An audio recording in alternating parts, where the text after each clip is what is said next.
Hello, everyone, and welcome to our first cocktail webinar series of 2021. I'm your host, Foti Stamos, and as always, with me, my main man, Ari Kalos. Hello, hello. How is everybody doing? We're doing great. And what a better way, Ari, to kick off 2021 Yes. with our good friend, Kayla Quigley of Flor de Caña. Welcome to the cocktail webinar. Kayla, thank you so much for Of once course. again. Welcome back. And we were just discussing this earlier. Our very first cocktail webinar was with Kayla. Yes. And Kayla was amazing. And our first one ever. And then our first one in 2021. So she's our good luck charm. And I'm so happy Whoa, to have her whoa, back. whoa, whoa. I feel like you guys are setting the bar all the way up here, which is not entirely fair to these poor souls who are watching. It's all because of you, Kayla. Let's just Oh, agree on that. But no, this helped jumpstart our webinar series because thanks to that segment, believe it or not, we got a lot of great interest from other brands and other representatives who wanted to join us and dive into this series. And for the most And we got a lot of great feedback. I mean, just from Kayla, her presentation, the information she brought, everything, the whole package was just great. And we thank you so much, Kayla. yeah, thank you guys. You're very sweet. Thank you. definitely. So I want to definitely again thank you for joining us and taking time to be with us as always. We feel that you're part of the Urban Wine family, and we have lots to explore for the rest of the year. We'll talk about that later on in the segment. Mhm. I want to thank all of our guests that are joining us this evening on a Thursday night here in February. Well, we're up here in the Northeast. We just came off a pretty big snowstorm. We're still cooped up. We still can't really go out. And it's been a joy being able to explore what we could do at home with family and friends with all these demonstrations.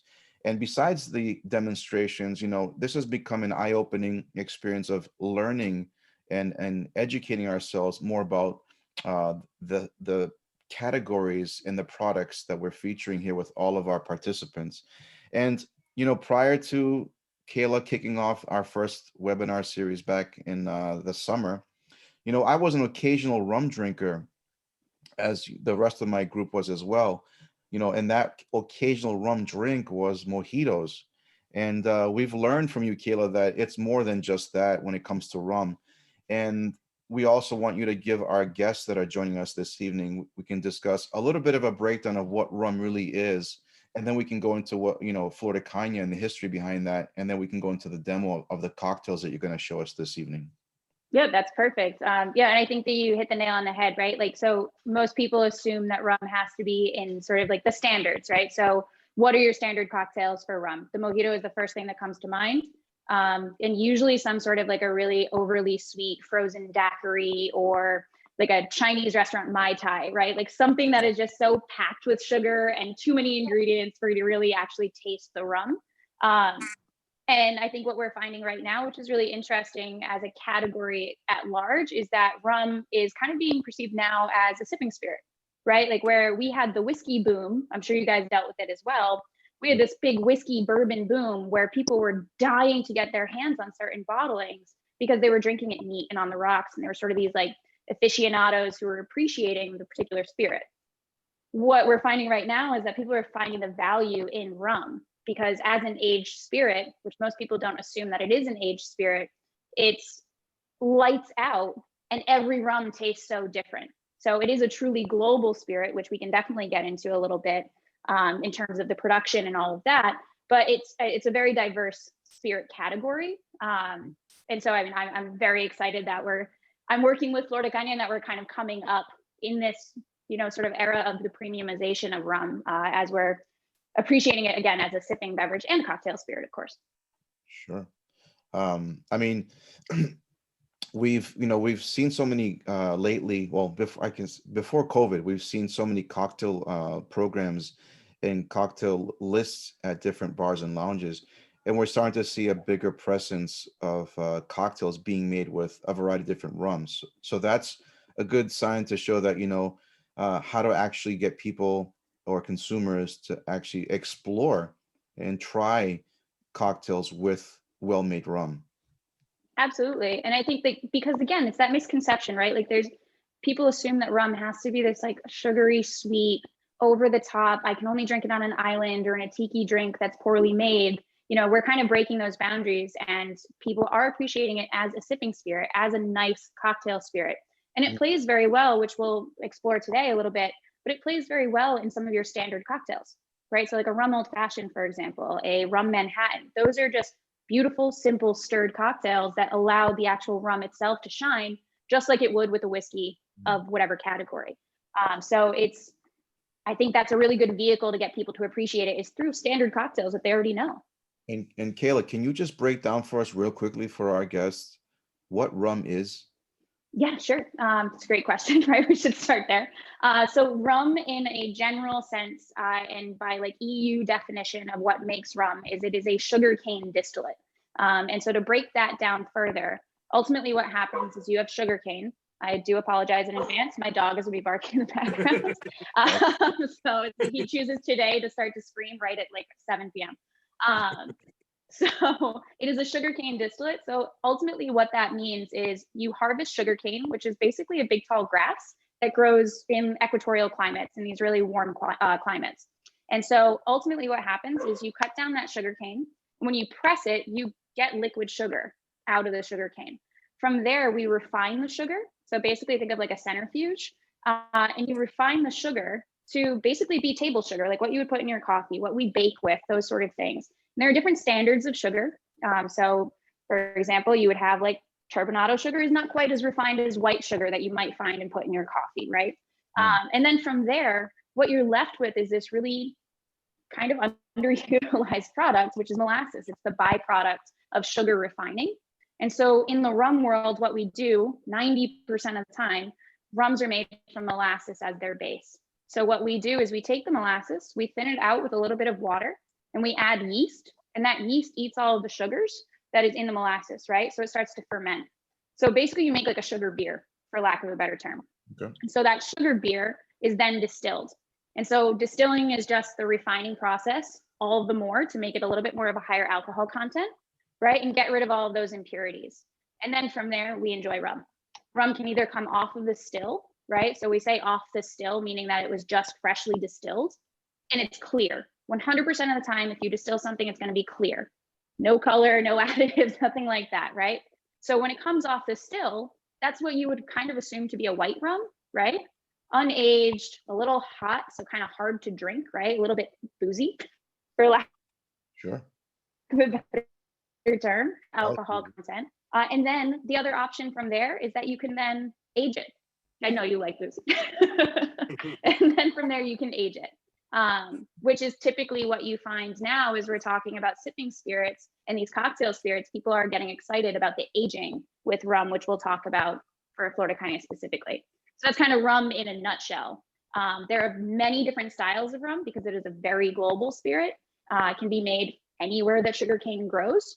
But typically speaking, there's 3 different styles of rum. So you have Spanish style, which is typically a drier style. It's like Flor de Caña. So it's an aged, dry style of rum. Not a lot of residual sugar, and drinks very much like a whiskey and a bourbon. And you have your English style.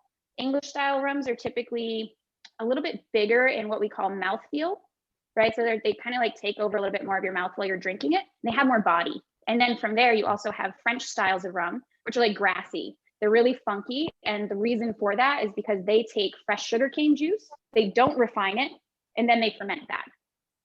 So that's the difference between those styles. Can I ask a quick question? Of course.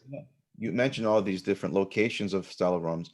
What about, can you just tell us real quickly, what about rums that are being made here in the US? So those vary in different styles, right? So like we have an amazing craft representation, obviously up here in New England, right? We don't have sugarcane up in New England, right? It doesn't grow here. So it really depends, like we're outsourcing, right? These craft distilleries that are located here are outsourcing for their molasses or for their sugarcane across the board, right? So they get to kind of pick what style they're going to produce. Most of them are producing English or Spanish style. Okay, excellent. Kayla, also, Typically. can I ask a question? I don't want to put you on the spot, but Please do. Foti told me that everybody knows about the great molasses tidal wave that swept through Boston way back when. Mhm. Everybody knows the story. Oh, I've heard it my whole entire life, but I didn't know that the molasses was here, according to Forty, for rum production. Is that Yeah. something that you could verify? Yeah, so it's actually like, not to like derail from the general conversation of cocktails, but in terms of a really nerdy history thing, which makes me very excited. During colonization within the Caribbean, right? Like if you go back to like your fourth grade textbooks, right? We have like the import export trade, we'll call it, right? Yeah. For political reasons. We have this trade triangle, and ultimately what was happening is that you had these global superpowers of France, the Dutch, the English, and the Spanish that were all taking over the Caribbean and looking for different things. Ultimately, what ended up happening is that these English colonies, or these English settlements within the Caribbean, were kind of this forced monoculture, for lack of a better term, because what they found is that they could create an insane sugar refining process on these islands. Keep in mind, England, horrible weather, just like here in New England, they don't have sugarcane. So previous to the discovery of the Caribbean and sugarcane, they were using like beet sugar and all these really not so sweet ingredients to sweeten their foods, right? So can you imagine the discovery of sugar? Holy crap, like mind blowing, right? So ultimately what was happening is that they were refining so much sugar and sending it back to the mainland, that what ended up happening is they were just shipping molasses off to the 13 colonies and to the US, which wasn't the US at the time. And so basically what they were doing is they were saying like, this is waste, we don't want it, we're just going to give it to the colonies here in the mainland in the US. And then what ended up happening is we got really kind of shifty about it and started making rum from the molasses. We were like, well, if we leave this out long enough, the natural yeast is going to ferment, and we know how to distill. So they just started distilling rum. By I think it's like 1820, there were about 70 active rum distilleries in Boston. Wow. Yeah. So there's a huge history that just kind of has to do with this, basically a wasted byproduct.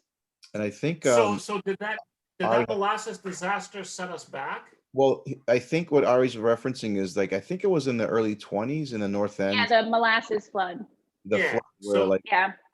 So did that set rum production in Boston back because they lost so much? I mean, I would imagine. I didn't live it, but I would imagine. Not quite as old as Foti. Happy birthday, Foti. It's Foti's birthday today. Everybody wish him a happy birthday. Happy birthday. I wasn't going to get away with it, was I? No, you weren't. You were not. He is 75, everyone, just so you know. Thank you.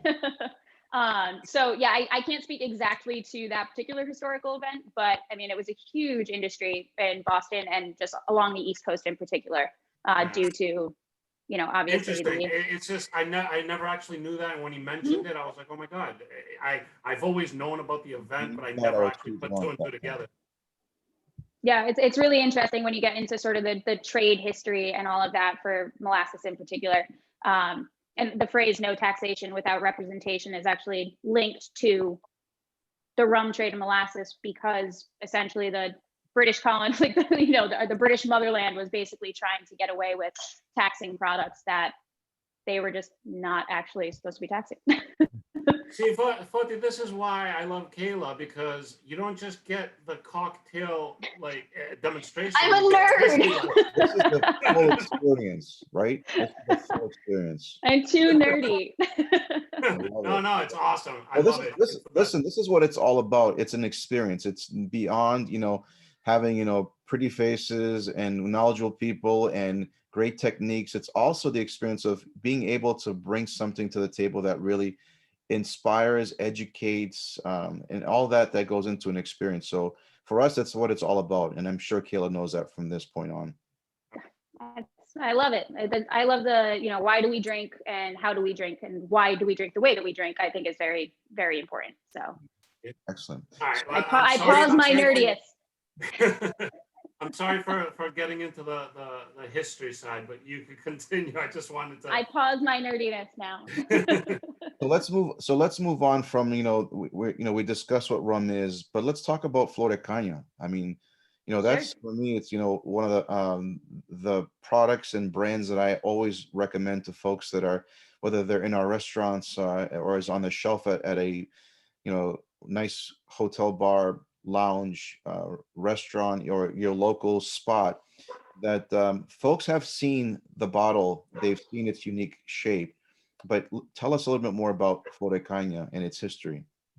Yeah, so it's a really unique history. So, I mean, the rum history in general dates back over 400 years, right? Like, again, we're talking about colonization and all of these things within the Caribbean. And really, that's when we start to kind of see rum come to more of a global understanding and a historical sort of moment.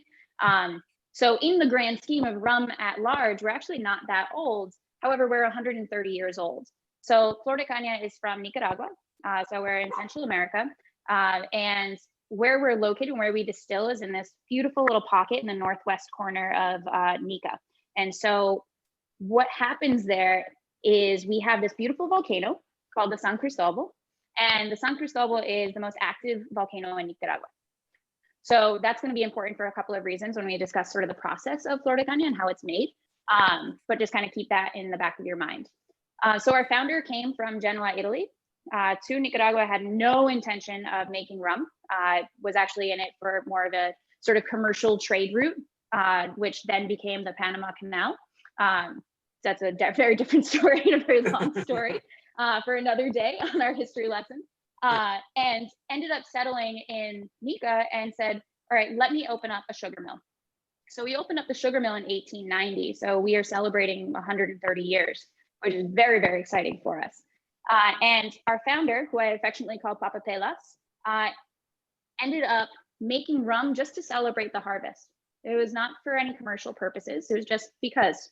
And what they found is that they actually had a really great product for a couple of reasons, right? In the wine world, y'all talk about terroir all the time, right? Like, and maybe you guys can kind of just give a quick little description of like, what is a one-word line for terroir if somebody comes in and asks you in wine terms? Like, how would you define that for your pals? I mean, as far as the term terroir, I mean, it's for me, when I think of terroir and someone else like, what does that mean? It's basically everything. It's about your environment, and it's about the energy that's around you or surrounds you. So it could be the combination of soil, climate, just the location that you're at in geographically, levels, how high, elevation, all these things contribute to, I think, the term terroir. It's basically what compromises this whole environment, this bubble. Sometimes I look at it as a bubble. I think that's perfect. Right? Bubble is the perfect think of it. Like, and in terms of what, I think that's perfect. I mean, in terms of what Flor de Caña does and where we're located, where we've got Pacific winds coming in, so we have hot winds, we've got 37,000 acres of sugarcane, and then we have this really hot volcano. So we've got this little microclimate or bubble where we're located. So it ends up being really, really important to us in terms of our sugarcane growth and the aging. So again, flashback to about 1890 when our founder opened up this sugar mill. It was very small, right? We didn't have this kind of grandiose idea of what we were going to be. They found out that with this given terroir, they actually were able to produce some really great rum. So flash forward 130 years, the Pelas family still owns Flor de Caña, which is very, very unique. About 3 in 10,000 companies make it to 5th generation in any industry, not in the spirits world in particular, just in any industry at large. So we are, Eduardo, who is our current owner now, has our current CEO. He has 2 sons. I'm sure that one of them, if not both, will be working for Flor de Caña down the line. And there are no statistics on a 6th generation family. So we would be one of the first global brands to have a 6th generation ownership. So we're very proud of the 5th generation ownership and looking forward to that. So definitely a differentiating factor. That's a lot of pressure on those kids. Those poor kids, man, those poor kids. So they're going to drive them to drink. Good thing that's what we do. So we flash forward 130 years. So Flor de Caña, the way that we are produced is that we take, again, that sugar, right? We have 37,000 acres of sugarcane now. We've definitely expanded over the years. We are single estate still to this day. And now, again, what does single estate mean? It just means that we control the process from field to bottle, essentially. So everything that happens in our sugar refining, everything that happens in the field when we're actually harvesting the sugarcane, through to the refining process at our sugar mill, through to the molasses and fermentation process, all the way through distillation, all the way through aging, all the way through bottling, we oversee all of it, which is huge and a huge distinguishing factor for Flor de Caña. Coming back to your question about like these craft distilleries here, right?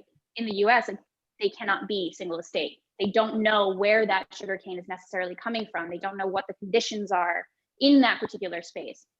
So that's kind of a leg up for us and something that we're very proud of.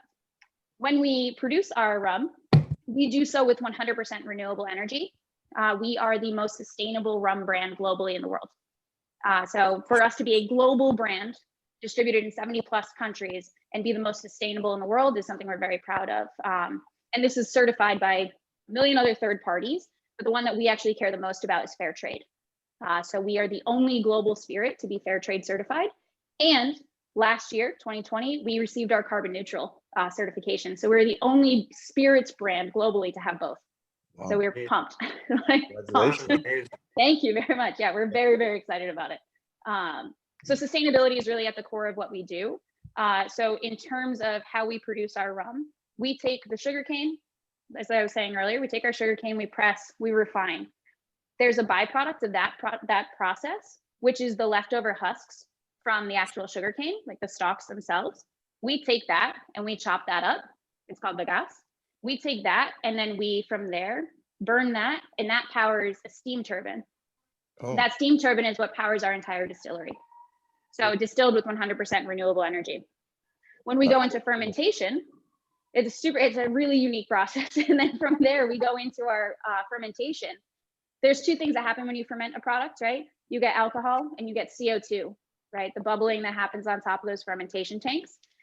Most companies will just have open air fermentation, which is fine. However, that CO2 is kind of a nasty byproduct for the environment. So we have closed fermentation tanks and we actually collect the CO2 that comes off. We use a separate company called Carbox. And what they do is they collect it basically in these propane tanks, like, giant gas tanks, and they sell it back to beer and soda companies in Nika. So there's zero waste in our fermentation. That's amazing. Oh my God. So zero waste. And then from there, we go into distillation. We distill 5 times. And the reason that that's important is because we're stripping away those really gnarly, like sort of alcohol tastes, right? We've all had bad alcohol before, like, whether we wanted to or not. We've all had that, like, oh my God, it burns going down. It's horrible. A buddy of mine who is not in the rum world, he's in the gin world. He is one of the distillers for Sipsmith. If you guys have worked with him, Jared Brown told me, good spirits warm and bad spirits burn. And so I thought that was a really, really unique way to be like, okay, I can understand that. Like, alcohol shouldn't be completely neutral, right, for our bodies. But if you're going to actually remove paint, yes. Yes, then yes. But so good spirits warm, bad spirits burn, and I think that applies to all spirits in all categories. And then so from there, that's why we distill it 5 times. So it's a really clean, non-ethanol on the nose or on the palate or anything like that. And then we go into aging. And so we age from 4 years, which is our youngest rum that we produce, all the way up to 30 years, which is where we can really extract the most out of a barrel. We use all ex-bourbon barrels. Reason being that, for those of you that know or do not know, if you are producing bourbon, it has to be, in order to age it has to be new American oak. So think of the bourbon world and how big that is. There's a lot of barrels that can be used again. So we repurpose those barrels and they actually kind of have this really nice vanilla char. There's a flavor that exists within that barrel. So we finish our rum with those barrels. We have a cooperage on site as well. So it's not that we just get the barrels and then we just throw rum in them. We actually recoup and repurpose the barrels. We'll rebuild them as well. Any barrels that we can't use, any staves that are cracked or broken or what have you, we turn into furniture and we sell. Whoa. So it's a full. You guys are like the overachievers of like every single thing you're doing. Like, I don't know if you know this, but we're like super sustainable. It's amazing. Like you guys are like my favorite company. Like, aside from the fact that you make really good rum, just listening to this makes you my favorite company. It helps that it's delicious. It does help. I mean, I'm saying, like, I know that it's delicious because I've from our very first cocktail webinar with you, and Foti graciously gave me some of your best stuff, and it was amazing. What a guy. But just yeah, and the birthday guy. I love it. And but aside from that, just listening to this whole like story about your company and the history of it, it really is very impressive, and I'm Yeah, very happy. why wouldn't you support and drink a product why? based on what Kayla just said? Yeah. Which, I mean, we'll talk additionally about like the sustainability portion and that sort of thing. Like, obviously it's near and dear to our hearts. And, we, over the past 130 years, we've had to kind of hone in on that as being something that was really important to us and like at the core of the ethos of our brand, right? Like, so it's not that it's always been like this, but we're trying to set the standard and kind of move in that direction. And I would argue that we are setting the standard for the spirits world with that. And then coming back, like, I mean, Ari, we talked about it last time as well. Like, the fair trade certification is so important for us, and it's such a distinction because, again, let's just be pretty frank about it. The rum trade and the rum history is not exactly a pleasant one. It is like rife with social injustice, to say the least, and it is, it's got a pretty gnarly history. And so, fair trade for us is really important because what fair trade accounts for is sort of this holistic understanding and sort of accountability, right? So it's in 3 parts. So the first part is environment, right? So all of the things we just talked about for renewable energy and the carbon neutral and all of these things, thumbs up. We tick the box on the, on the environmental. But there's also 2 components that are really important, which is our community. Who lives where we produce this rum, right? Who's around us? Who's a part of the Flor de Caña family outside of the Palas family members? And then from there, who is actually making the rum, right? So the employees. So they take this into consideration when they're developing and certifying these companies. And so for us, we hit the mark for all 3 because we're single estate. So we can control the entire process from field to bottle, right? And which gives us our fair trade certification, or at least a leg up in gaining that fair trade certification. So the environmental we've already discussed. The community portion of it, being fair trade, if you think back on like who is fair trade, what are the brands that are fair trade that come to mind? Both Ari, can you think of like any particular brands? Like Well, specifically, the coffee industries have been promoting a lot of fair trade. I think I was Starbucks. gonna say like Yeah. off the top of my head, I can't name a And brand, the but like only reason why I know this is because I spend about $30 a day in Starbucks, and it's been planted in my that's what. So that's what comes to mind. Yeah. Starbucks is one of the first companies I think about fair trade. Yep. But I think there's also other coffee companies also that follow that suit as well. Yes. I'm just trying to think outside of the coffee industry. I mean, the coffee industry is a perfect example, right? So because, and it's a great lead into what I was about to say, because you think about Starbucks. When Starbucks opened, they were charging a significant penny for a cup of coffee. But the reason is that they were charging a premium for a fair trade brand. And so what people were understanding or weren't understanding is that essentially what was happening is that your cup of coffee, the person who actually farmed those coffee beans got a kickback from that cup of coffee, right? And so that's the same thing that happens with Flor de Caña. So we charge a quote unquote premium for our rum because we're fair trade. That money goes back to the people who actually produce the rum. So it's really, really important for us as well. So that's a part of the community aspect. And the Flor de Caña family does not see that money. We are not intervening with that at all. That is between fair trade and the community. So we don't see that at all. And then in terms of the employees, just to kind of like really hit it home, you have free schooling and free healthcare for anybody that works for Flor de Caña. Wow. Which is huge. So, and this isn't a new development. So the free schooling has been since 1913. So we have over 100-year history of free schooling. So if you work for Flor de Caña and you have 2 kids, guess what? They can now go to school for free at a top line school in Nica all the way through high school, which wouldn't have necessarily been an opportunity that was afforded unless you were working for a company like Flor de Caña. In 1956, we opened up the company hospital. And so our master distiller, Tomas Cano, born in the company hospital, has worked for Flor de Caña for 33 years and went to the company school. Like, so just like an amazing sort of full circle situation there. So Kayla, since I know you personally, even though we've Because we're never best met friends. in We're real best friends, life, it's yeah. fine. I'll just say it. How can you hook me up and get me a job over there? It's okay. You can have, I'm not going to give you my job. I was going to say I'll give you my job, but I love my job too much. It's okay. We'll have an offline chat about how we can get you set up over there. You might have to relocate to Nika, but that's totally fine. It's beautiful. I'll do it. It sounds so good. Like I'm there. Perfect.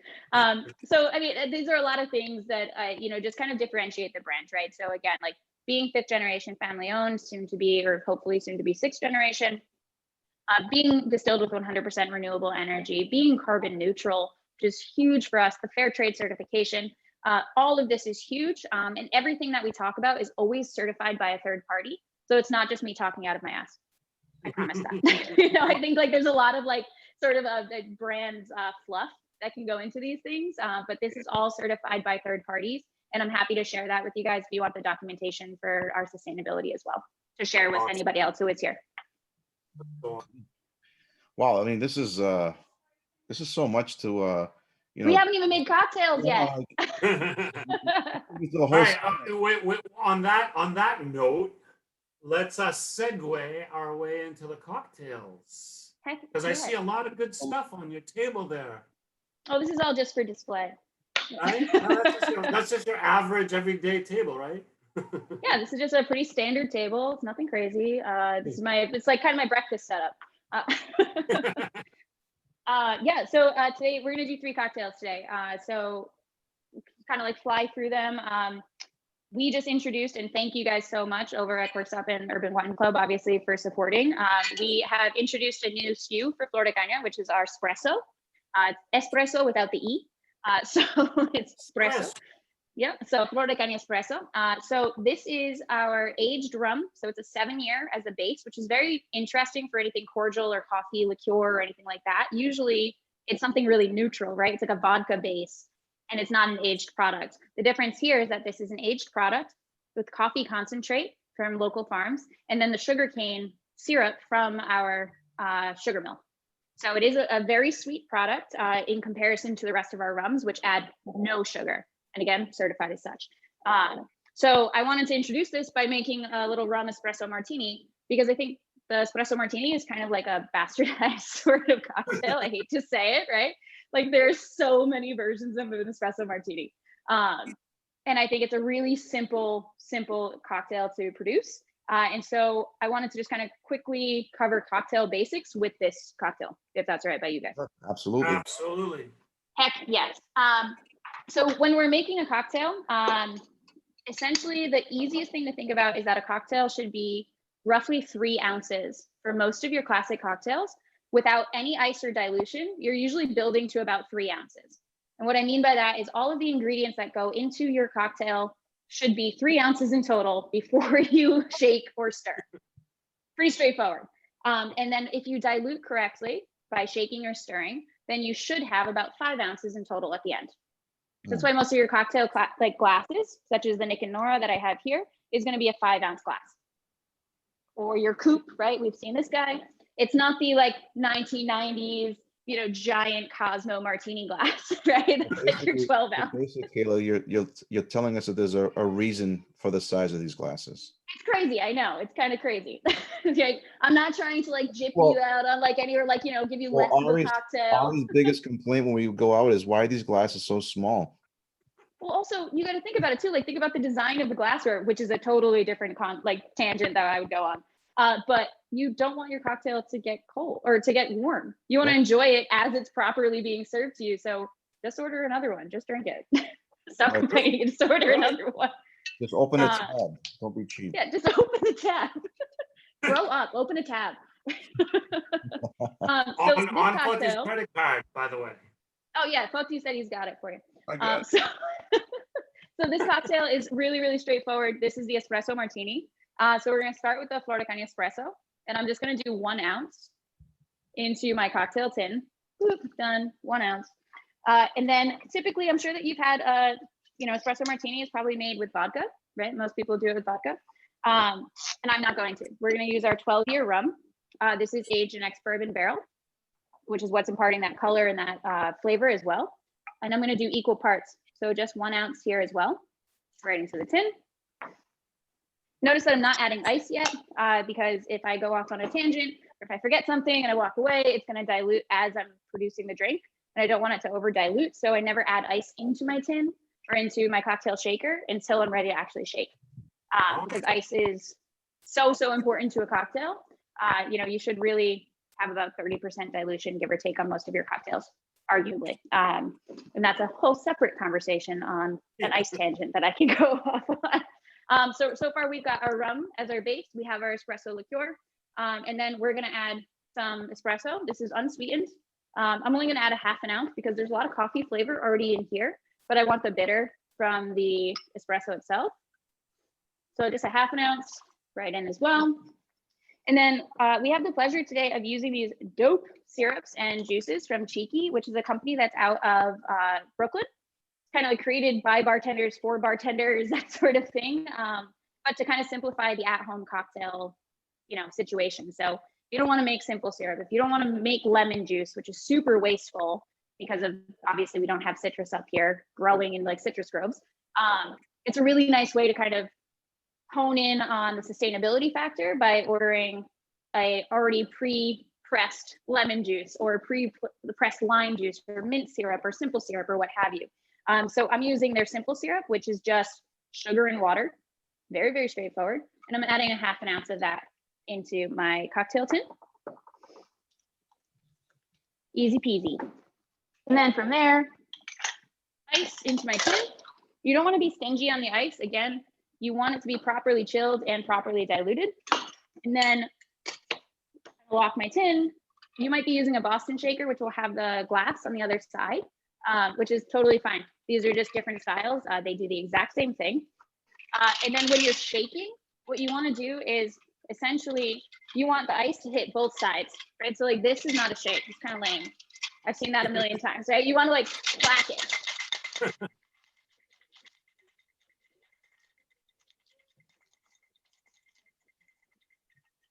And it sounds silly, but you'll be able to hear the ice kind of get soft, right? It'll start to break up. And that's when you want to kind of stop, because ultimately what you're doing when you're doing the shaking motion, you're just diluting and chilling. That's it. Super straightforward. So then you're going to strain. You can strain with what's called a Hawthorne strainer, which is this guy here. All it does is catch the ice. But sometimes, depending on the ice that you use, it might actually break down a little bit more and kind of chip away. And so I use a mesh strainer as well, just so I don't have those ice chips sitting on top. Oh, that looks so good. Oh. There you go. Wow. Super good. And as I said, this is 3 ounces in your glass, and that's an exactly 5 ounce pour. So you're good to go. So, That's your espresso martini, so which is my favorite cocktail. Your nerdiness makes you like the best mixologist, I think. We need to invite you.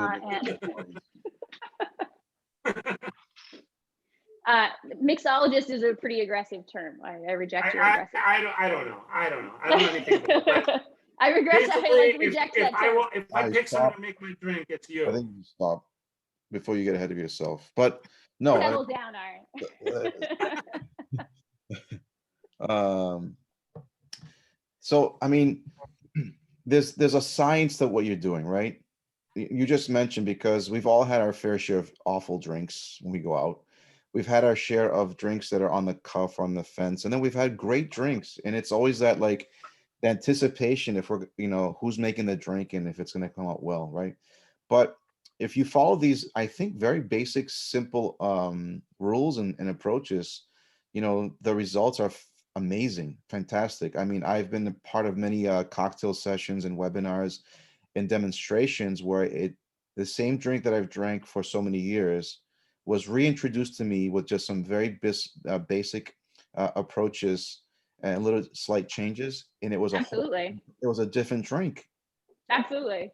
Well, I mean, and if you think about what is a cocktail, right? Like, I think we haven't even addressed that yet, right? A cocktail is just spirit, sugar, bitter.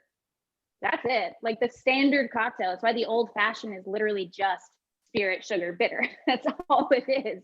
And there's obviously adaptations to it. Right? There's like family trees of sort of cocktails that kind of spread out from these classics. And pretty much every cocktail can kind of be brought back to that.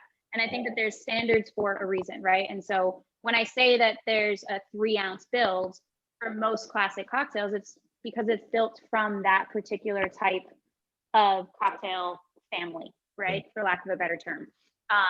So when you have these sort of like over the top, really crazy ingredients that are always so like complicated and, convoluted, you lose the spirit and you lose the kind of intention of the cocktail, right? Right? Like, how many times have you had like an over the top, like super gross frozen, strawberry daiquiri or something like that? It's like, I'm just drinking sugar. That's all I'm enjoying right now, right? So you're lose saying it. I shouldn't go to TGI Fridays for my cocktails every time? Listen, I respect Fridays for what it is. They are great at flair bartending. Do not speak ill of TGI Fridays. But I mean, like, there's standards for a reason, right? So, like, and I think right now what we're finding as the rum world and the spirits world in general is adapting, people are at home, obviously with COVID and all of this, like at home, people are starting to appreciate cocktails and get a little bit nerdier, which is exactly why we're doing this right now. So, like, like people are starting to kind of figure out, why do I like what I like? Why did I enjoy that cocktail? How did they make it? Can I make it at home? These sort of things are starting to come to the forefront. So I think what's going to happen is we're going to have less of this over the top crazy cocktail phenomenon that was here for a few years. And it's just going to be simple, like easy, great execution, right? Like make a nice espresso martini, make a nice classic martini, like nice Manhattan, 2-spec, make a nice, old fashioned, these sort of things. Like, I think people are going to start to appreciate that a little bit more because they're doing it at home, which is great. I agree. And then, so, again, like, what is a cocktail right now? I mean, we just added bitter from our coffee element. We added sugar from our espresso and obviously from the simple syrup. And then we added a little bit of rum. That's it. It's the simple build of a cocktail. The other thing that we added is ice. And I cannot understate, or overstate rather, the importance of ice in your cocktail. So I recommend, if you are an at-home cocktail person, invest in some like 1x1 small little like silicone cubes and trays, because you will have a very different cocktail experience with nice ice that breaks up evenly as you are stirring and actually dilutes your drink evenly. But again, that's a different tangent, but just food for thought. Yeah. Can you just tell us the name of this guy that's next to you? Which one? The little guy to your left. Can you see him? He's right there. That guy? Yeah, that guy. You can see that guy? I can see him. What's his name? Hey, bud. That's Cicero. You want to be a part of it, bud? Are you so cool? You can get up here if you want. He's like, what are we doing? Sorry, I was just looking at him, and he's so cute.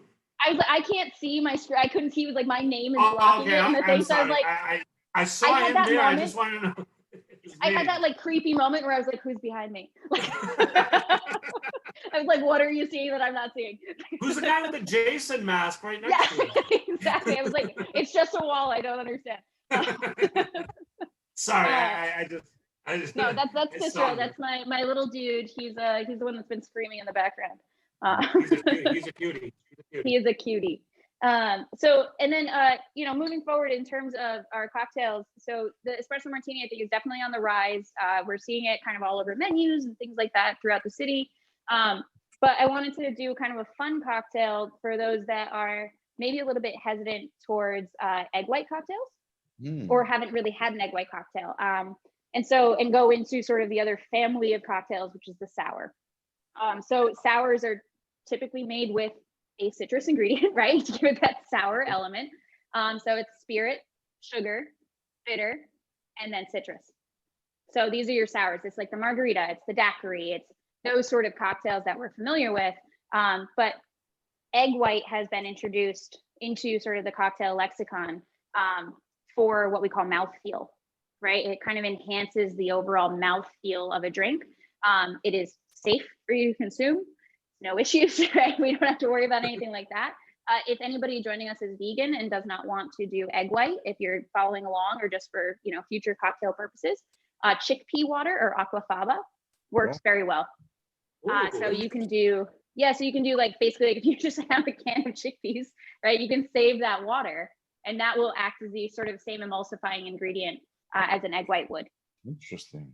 So I don't know how that would work in other, sort of culinary spheres, but in terms of the way that it works with cocktails, it's the same effect. And then this also introduces a very interesting concept called the double shake. So you may have seen this depending on where you're out and about. So this cocktail is going to call for 1.5 ounces of our Flor de Caña 12. And again, we're using the dark rum here, or a darker aged rum, because it has those sort of sweeter notes, even though it's a dry style, right? But it has those sort of bourbon notes from the aging. So we want to be able to taste that through. So this is going to be repeat the name, because you paused a little bit. What was the name? For which one? What you just said right there. Oh, so this is the New England Sour. Okay. So yep. So this is going to be with our Flor de Caña 12, and it's 1.5 ounces. So just 1/2 ounce more than the previous cocktail. Nothing crazy. Again, you're going to note that this is a 3-ounce build. From there, we're going to use Cheeky again, and this is their cranberry lemon. So cranberry is really interesting, and again, it's something that, because we're in New England in terms of sustainability, cranberry has the same pH. Like fresh cranberries have the same pH as lime. Oh, So wow. you can utilize fresh cranberries as that sort of sour agent instead of having limes, right? Again, we don't have citrus here. So just ways to kind of combat that, depending on what you're trying to do for your cocktails. And I'm going to use 1 full ounce here because this is a syrup. So it's their cranberry lemon syrup. So that's going to act as kind of a nice little mix on my sour and my, my sweet. And then they have their lemon. This lemon here is going to be shelf safe. So what that means is that it's likely pasteurized or has like a shelf stabilizer in it. So you can have it for a few more days than you would normally, or a few weeks rather, fresh lime juice in your fridge. And we're only going to add 1/2 ounce into this because again, it's going to be pretty tart, right? So we want to kind of counteract that. And then here comes the fun part, egg white. So you're just going to crack your egg and you're not going to let the yolk fall in. Just let the egg white fall in, discard the yolk off to the side. And then what we're going to do is we're going to do double shake. So one is called a wet shake. You can imagine that that's with ice. And then one is a dry shake. So very straightforward. So what we're going to do is throw a couple of cubes in there. Doesn't have to be all the way up to the top. Doesn't have to be a whole lot of ice cubes as I'm throwing them around my dining room, or my kitchen rather. And then we're going to aggressively shake this. Reason being, again, we want to emulsify and really mix in those ingredients. So this one's going to be pretty aggressively shaken, and then we're going to do it twice. Those are great hand skills there.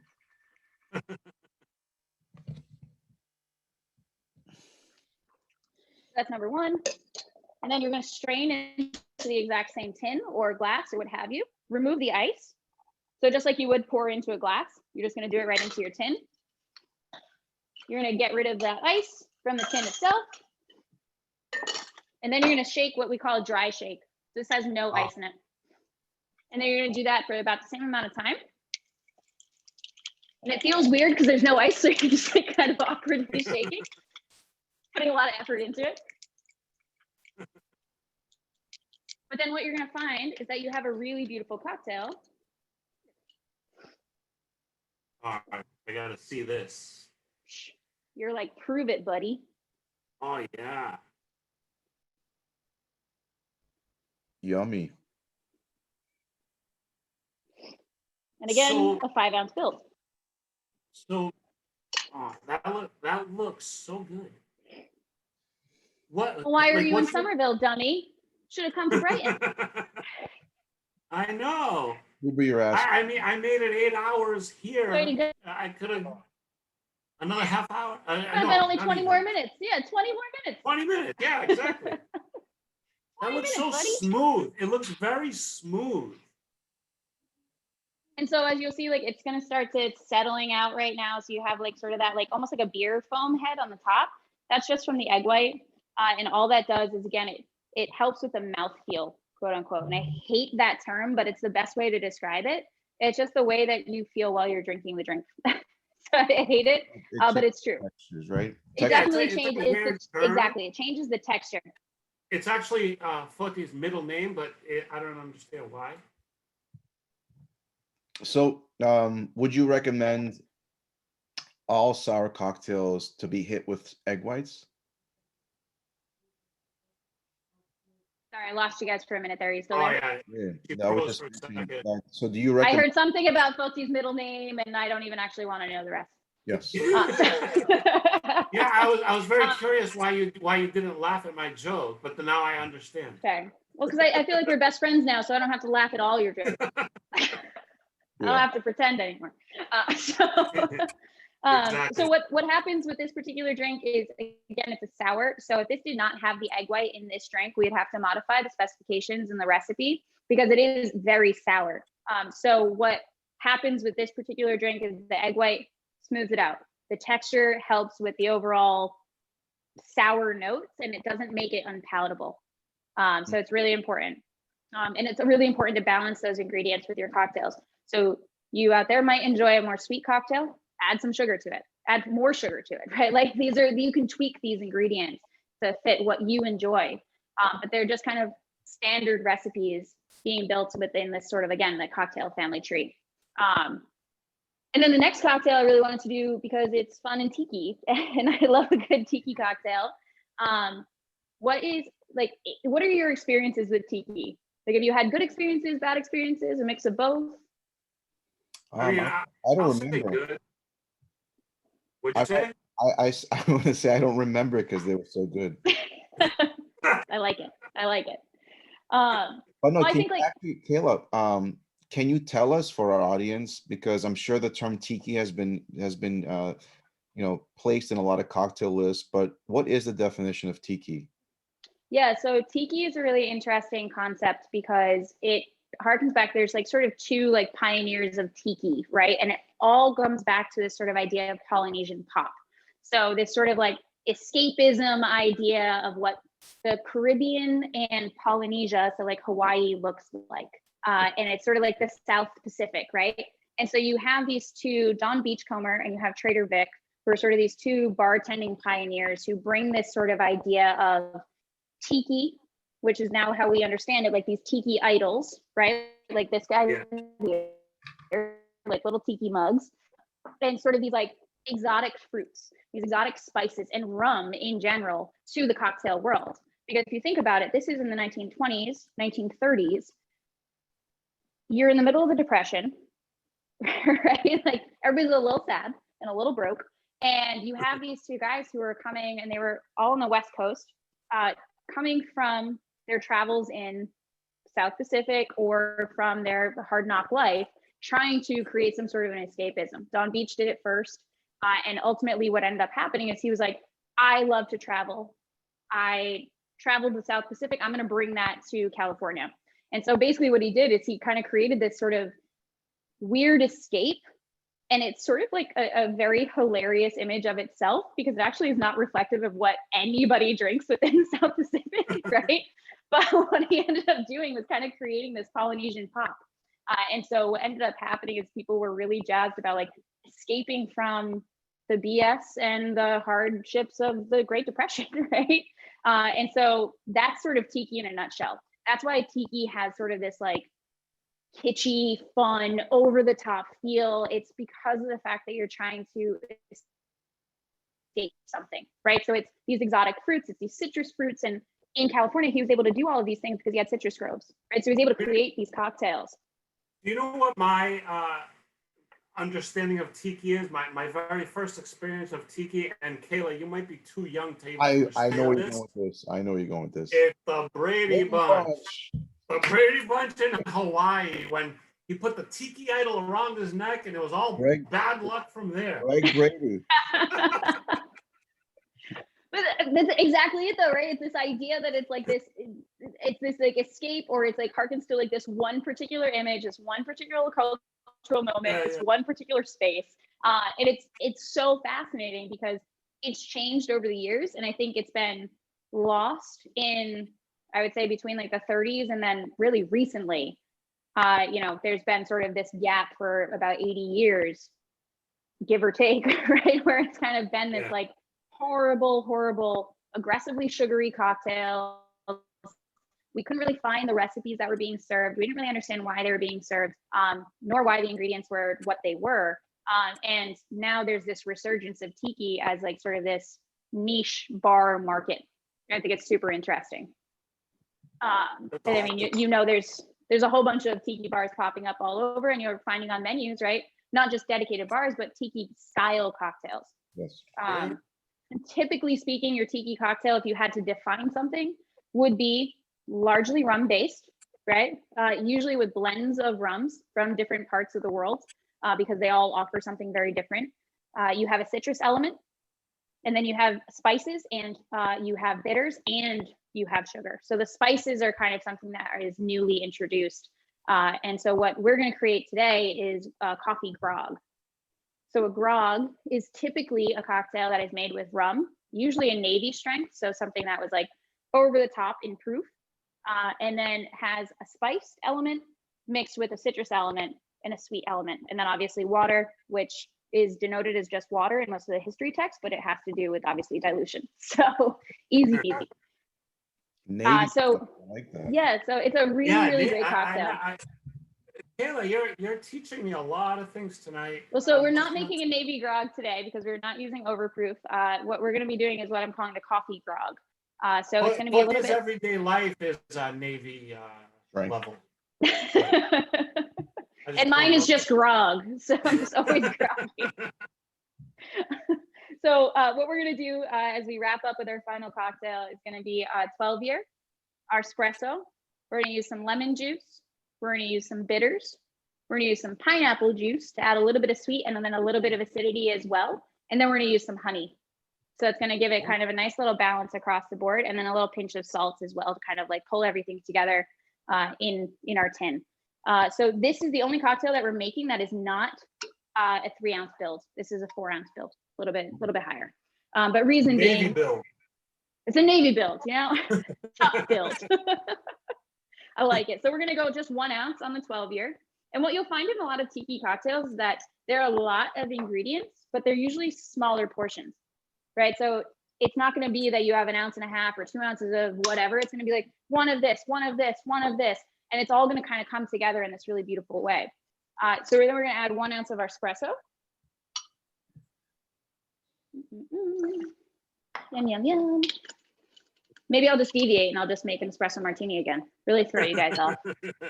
What are we gonna do? Nobody knows. A little bit of lemon juice as well. Again, you need that citrus element. So that's just gonna be a 1/2 ounce there. And I obviously play around with these ingredients. Like if you're picking up the cheeky things, like the cheeky ingredients, play around with them. They're a lot of fun. And they vary from fresh lime juice or fresh lemon juice. So obviously just have some fun with your cocktails and then make honey. So that's going to be our sweetener that's added in there as well. 1/2 ounce of pineapple juice. This is just canned. Fresh is always best when it comes to really any juice, but again, keep in mind the sustainability portion of that. Like it's not entirely sustainable to be shipping pineapples all over the place. Couple of dashes of Angostura bitters. And what bitters does to a cocktail is kind of what salt does to a dish. It pulls all of the ingredients together by adding that bitter component. And then I am actually going to add just a little pinch of coarse salt into my drink as well. I know, crazy, why are you doing that? Again, that's just going to pull everything together as well. If you're missing something in a cocktail, if some of your cocktail ingredients are not popping, for lack of a better term, add just a pinch of salt. Really? See what happens. Because it's going to expand some of those ingredients. Your sugars will be a little bit more vibrant. Your citrus will be a little bit more vibrant. So it's an odd thing to think about, but it does definitely work. So then we add our ice. Again, we never add ice to our tin until we are ready to actually produce the cocktail. I do this without making a mess.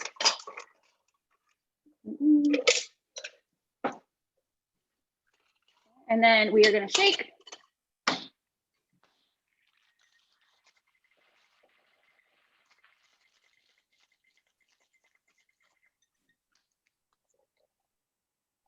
And the pineapple juice is going to have kind of a similar effect to the egg white because it ends up actually really kind of foaming when you shake it. It's really beautiful.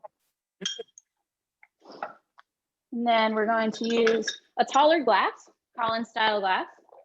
And then you're going to do what we call just dump. So you literally just put it all right into your glass. Boop. Oh my God, that looks so good. And tiki is a lot of fun. You want to have garnish on your tiki drink. We haven't added garnish to the other two because there's no reason for it, right? Garnish should be something that is useful. It imparts some sort of flavor for whatever reason. And so I'm going to put a butt ton of mint into this drink. Some dehydrated pineapple as well. Oh, And a tiny little orange just because it looks beautiful. And again, dehydrated so I can extend the use of that particular citrus fruit. And then a reusable straw rather than using plastic. The reason for the mint on this is that we have coffee, we have sugar, we have citrus. The mint is going to kind of pull it all together with the herbal quality and the freshness. And about 60%, give or take, of your taste is your nose. So that's the reason that we add these sort of ingredients into our drink. And that's why mint is really important for a cocktail. So cheers, there's your grog. Wow. looks so good. The only thing that's missing is us there trying those cocktails. I was And that was say, your call, this- not mine.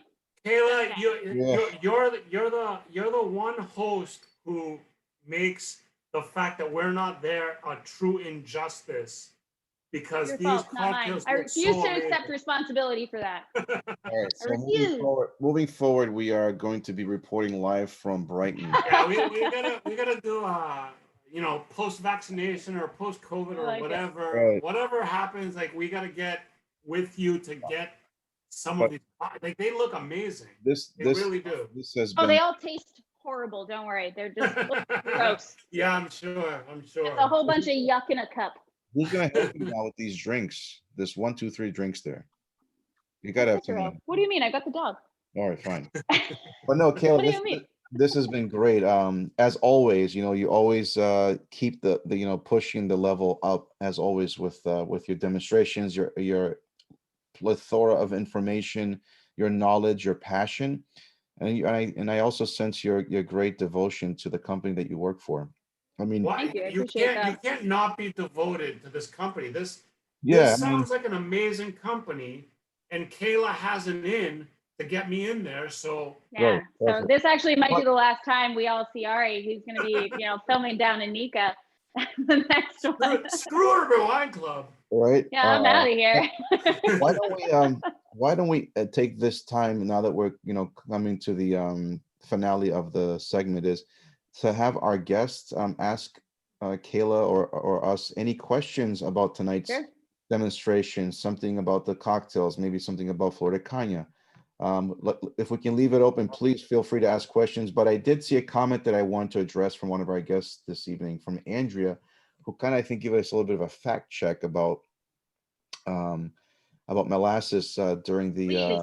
right. I think Ari, if you can find it, I guess I got it right here first. So Andrea, thank you so much for joining us. Thank you for participating, and thank you for the fact that Andrea made put into the comment box that molasses was stored in Boston. The molasses that was stored in Boston actually was created that created the Great Molasses Flood was used for the military. That's an I didn't know that. It was used in munitions. yeah for Interesting. so thank you for I like it. this is what we Andrea, I where love it. were you on the night of the Great Molasses Flood? I want to know because you got a little too much information here. No, but we That learned- is so interesting. I did not know that. but we learned I'm too as limited well. in my scope. Well, Andrea also commented that this has been amazing. Thank you so much for hosting this event. And that's basically all you, Kayla, because Right. you really did. You brought the knowledge, you brought the information. I learned a lot. Like we had a webinar with you, and I learned a lot then. So this time around, I was like, all right, now it's going to be about the cocktails. And again, I learned a lot, and it's just amazing the knowledge you bring. And if we appreciate it so much. I appreciate it. if I can add a couple more notes as we're going through this, is that for our guests, you can find the Flor de Caña products, the 12-year espresso on our platform, on our shopping cart at Urban Wine Club. You can also find the Cheeky products also on the Urban Wine Club platform as well. And people can just simply order online, click, and we'll ship it right to their door. You became a floating head now. Perfect. Just so you know. Yeah, I like this little background situation that's happening. It's like Max Headroom over here. But yeah, our goal here is to also not just educate, but we want to make it also a convenience for our members and our guests, that they can find these products as accessible as visiting our platform, our app, urbanwineclub.co, and our visit our website. And Perfect. Kayla, once again, you are one of the best guest hosts we have. You bring so much to the table. Your company is just amazing. Like, seriously, like, even without drinking it, I'm one of those weird people that, like, I taste the stuff that I think about. And, like, when you describe Flor de Caña, like, I think about that a lot. And, like, I know the taste is good, but, like, with the knowledge in my head of what you guys do and what you guys represent, it's just so much better. Like, support this company. This is a great company. It's like drinking with a purpose, right? I mean, like, there's a million brands out there. They, and not to, keep anybody too much longer, but there are a lot of brands that have approached bartenders out there, or, mixologists or bar managers or whatever, like, because we have the cocktail knowledge, right? So it's easy to kind of like make that transition. But what ends up happening is that these brands come at these people and they don't have the same sort of like core pillars, right? The brand pillars to kind of like stand on. And if I don't work for Flor de Caña tomorrow, I would still drink Flor de Caña because of what the brand is, right? And it's not only just great liquid in a bottle from our 4-year all the way up. It's just like the brand itself and the people that I've met and have had the privilege of working with who produce it. I'm proud to do them the service to actually be able to serve, these cocktails, or they're just, liquor to lips, quote unquote. That's why I keep harping on the subject, because it is so cool what you guys do. Like, I can't get over it. I just keep talking about it, and it's so amazing. Because of that, we're going to bring Kayla back again. So absolutely, let our folks know that Kayla she can't start our 2022 segments. She has to come back before. I know. We need something in between. But we did agree with Kayla that we'll run a series with Kayla and Flor de Caña. Seasonally, there's going to be a great opportunity for different cocktails based on the seasons that we're going to roll into. So, I mean, we're in winter now. We're definitely going to have Kayla back, right when we get ready for the spring, which I think is not that far away, because I was told today that we're close to just 50 days till spring starts. Well, I was going to say, is it ignorant of me to say that, like, thank you, Foti. Is it ignorant for me to say that, like, it would be so much, like, is spring and summer the rum season? I think it's all year round. I mean, it's all year round. I believe it's all year round, but I'm saying for the lay person. Yes, I think that's the cocktails that are created that are like citrus forward, like mojitos, for the example, right? Like, I don't want necessarily a mojito when I'm freezing, but it's sort of, people don't understand, or the misconception is that you can't enjoy rum as a sipping spirit. I want a nice glass of bourbon. I want a nice old fashioned, right? But you can absolutely have a rum old fashioned or a stirred rum cocktail, something spirit forward, something warming in those winter months. I think that right now, like, the biggest challenge is to, not just for Flor de Caña, but for the rum category as a whole, is to get people to understand that you can enjoy rum year round. Doesn't matter where you live, right? Like, you can enjoy rum year round. So I think that's really important. And the cocktails that you made, like, I'd say 2 of the 3 I would enjoy in winter, no problem, because they look smooth and they look very. Let's be honest. If it was given to you at any time of the year, you'll drink it no matter what. Yeah, shut up. You drink it no matter what. I'll drink whatever, whenever. I don't care. Like, that's me. Yeah, what do you mean? But I don't represent the normal person.